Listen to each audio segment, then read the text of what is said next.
Howrah junction থেকে Katwa junction যাওয়ার মধ্যে যে স্টেশনগুলো আসবে: লিলুয়া, বেলুড়, বালি, উত্তরপাড়া, হিন্দু মোটর, কোন্নগর, রিষ্টা,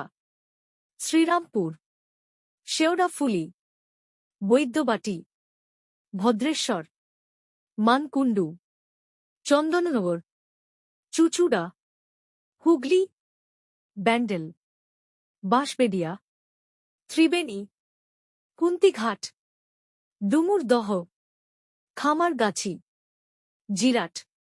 বলাগড, সোমরা বাজার, বেহুলা, গুপ্তিপাড়া, অম্বিকা কালনা, বাঘনাপাড়া, ধাত্রীগ্রাম, সমুদ্রগড়, কালীনগর, নবদ্বীপ ধাম, বিষ্ণুপ্রিয়া, ভান্ডারটিকুড়ি পূর্বস্থলী, মেরতলা ফলেয়া লক্ষ্মীপুর, বেলের হাট, পাটুলি, অবদ্বীপ, সাহেবতলা, দাইহাট, কাটোয়া জংশন।